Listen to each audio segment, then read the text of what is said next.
Assalamualaikum warahmatullahi wabarakatuh. Perkenalkan, nama saya Diva Kusumawati. Saya dari Prodi Pendidikan Ekonomi. Saya ingin menjelaskan tentang perkembangan emosi pada peserta didik. Ujian akhir semester mata kuliah perkembangan peserta didik dengan dosen pengampu Ibu Dr. Rita Aryani MM. Berikut adalah penjelasan saya.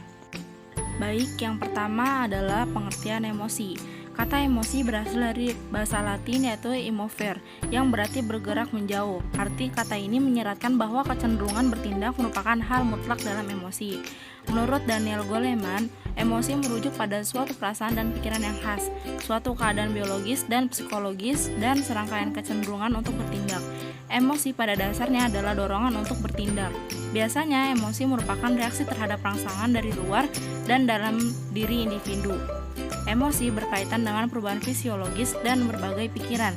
Jadi, emosi merupakan salah satu aspek penting dalam kehidupan manusia, karena emosi dapat merupakan motivator perilaku dalam arti meningkatkan tapi juga mengganggu perilaku internasional manusia. Jadi, emosi adalah kemampuan seseorang dalam mengatur keserasian perasaan dan mengungkapkannya perasaannya melalui keterampilan kesadaran diri.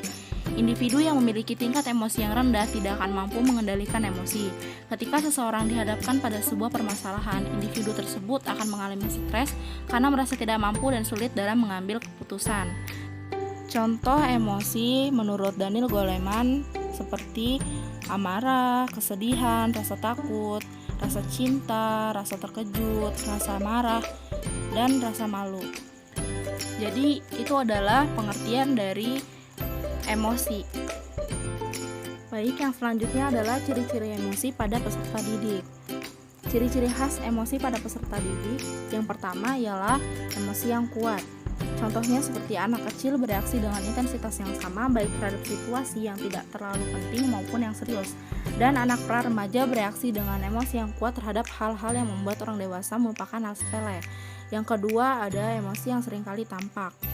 Contohnya, anak-anak sering berulang kali emosi yang meningkat dan mereka menemukan bahwa ledakan emosional yang sering terjadi akibat hukuman, sehingga mereka belajar untuk menyesuaikan diri dengan situasi yang membangkitkan emosi.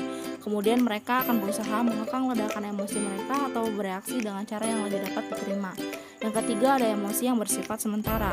Peralihan yang cepat pada anak-anak kecil dari tertawa kemudian menangis, atau dari marah ke tersenyum, atau dari cemburu ke rasa sayang merupakan akibat dari 3 faktor, yaitu yang pertama, mensucikan sistem emosi yang terpendam dengan ekspresi terus terang.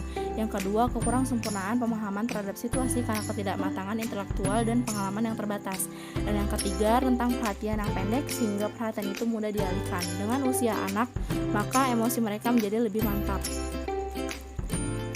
Yang terakhir adalah emosi yang dapat diketahui melalui gejala perilaku. Contohnya, anak-anak mungkin tidak bereaksi emosional secara langsung, tetapi mereka menontonnya secara tidak langsung, melamun, menangis, kesukaran berbicara, dan tingkah yang menarik seperti menggigit kuku dan jempol. Itu adalah contoh dari ciri-ciri emosi pada peserta didik. Yang selanjutnya adalah faktor yang mempengaruhi emosi peserta didik. Faktor yang mempengaruhi emosi peserta didik yaitu yang pertama, sikap dan temperamennya. Walaupun anak masih kecil, dia bisa saja bersikap seperti orang dewasa saat dihadapkan pada suatu masalah. Biasakan anak merasakan emosinya. Menurut Malti dari UTMIS Laboratory for Social Emotional Development, rasa kecewa atau emosi akan membantu anak menahan diri dari agresi dan perilaku antisosial lainnya. Penerimaan pada rasa kecewa adalah emosi yang penting untuk dimiliki karena akan bikin anak berpikir tindakan selanjutnya. Sedangkan temperamen adalah gaya dan cara khas seorang anak dalam berperilaku dan menanggapi suatu hal. Temperamen setiap anak juga berbeda. Ada yang pasif, aktif, bahkan agresif. Yang kedua, tingkat aktivitas sosial. Anak yang jarang bersosialisasi cenderung memiliki sifat pendiam, sedangkan anak yang tingkat aktivitas sosialnya tinggi biasanya memiliki karakter supel dan aktif. Tinggi atau rendahnya tingkat aktivitas sosial anak sebenarnya bukan masalah selama tidak mencapai titik ekstrim seperti terlalu banyak atau terlalu sedikit bersosialisasi. Alasannya adalah karena aktivitas sosial yang terlalu tinggi akan membuat mental anak cepat lelah, sedangkan aktivitas sosial yang terlalu rendah akan membuat merasa kesepian dan tidak penting bagi orang lain.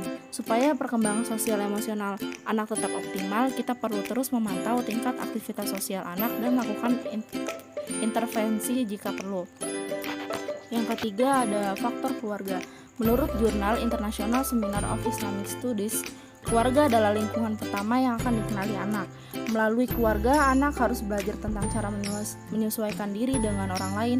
Inilah kemampuan yang diperoleh anak melalui kesempatan atau pengalaman bergaul dengan orang di sekitar mereka, baik orang tua, saudara kandung, teman sebaya, atau orang dewasa lainnya. Namun, beberapa kondisi yang kurang baik seperti adanya orang tua yang mengalami gangguan mental, penyalahgunaan zat oleh orang tua, penahanan orang tua, pengangguran orang tua, kekerasan keluarga, dan kemiskinan bisa mempengaruhi cara anak dalam berinteraksi maupun bereaksi. Intinya, hubungan dalam keluarga dan cara mereka mengekspresikan emosi akan mempengaruhi perkembangan emosional seorang anak. Jika orang tua memiliki stabilitas dalam perilaku dan mengekspresikan perasaan secara seimbang, anak-anak juga akan mengikutinya. Yang keempat, ada pengaruh lingkungan sekitar. Seperti halnya keluarga, masyarakat juga menjadi faktor yang mempengaruhi emosi anak. Keadaan lingkungan yang tidak baik cenderung membuat anak memiliki perkembangan emosional yang buruk. Misalnya, jika suatu lingkungan memiliki kondisi emosional yang naik turun, anak juga cenderung menjadi tidak stabil secara emosional. Sementara apabila orang stabil dan memiliki kendali atas emosi mereka, anak pun tetap demikian. Anak-anak akan belajar mengendalikan emosi mereka dan mencoba menyesuaikan diri dengan perilaku yang dapat diterima secara sosial. Jadi itu adalah 4 faktor yang mempengaruhi emosional peserta didik. Yang selanjutnya adalah cara jitu untuk mengatasi emosi peserta didik. Yang pertama, orang tua dan guru serta orang dewasa lainnya dalam lingkungan anak dapat menjadi model dalam mengekspresikan emosi-emosi negatif sehingga tampilannya tidak meledak-ledak. Yang kedua, adanya program latihan beremosi baik di sekolah maupun di dalam keluarga, misalnya dalam merespon dan menyikapi sesuatu yang tidak sejalan sebagaimana mestinya. Yang ketiga, mempelajari dan mendiskusikan secara mendalam kondisi-kondisi yang cenderung menimbulkan emosi negatif dan upaya-upaya menanggapinya secara lebih baik. Yang keempat, belajar memahami sudut pandang orang lain atau empati.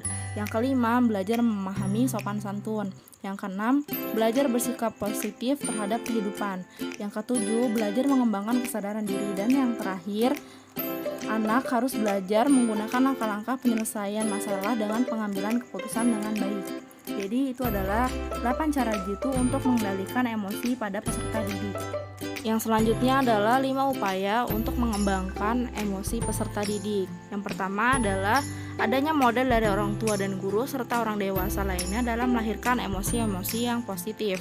Yang kedua, menciptakan berbagai kesempatan yang memungkinkan remaja atau peserta didik berprestasi dan mendapatkan harga diri. Yang ketiga, mempelajari secara mendalam kondisi-kondisi yang cenderung menyebabkan emosi negatif pada peserta didik dan muncul menghindari kondisi-kondisi tersebut. Dan yang keempat, membantu peserta didik mengatasi berbagai masalah pribadinya dengan mendorongnya membicarakan masalah pribadi itu kepada orang-orang yang dipercayainya. Dan upaya yang terakhir adalah melatih dan menyibukkan peserta didik dengan berbagai kegiatan fisik sehingga menguras energi dan banyak agar berjolak emosinya tersalurkan.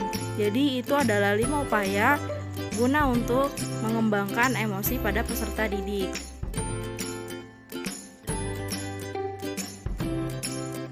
Baik, sekian pemaparan materi dari saya. Kurang lebihnya mohon maaf. Wassalamualaikum warahmatullahi wabarakatuh.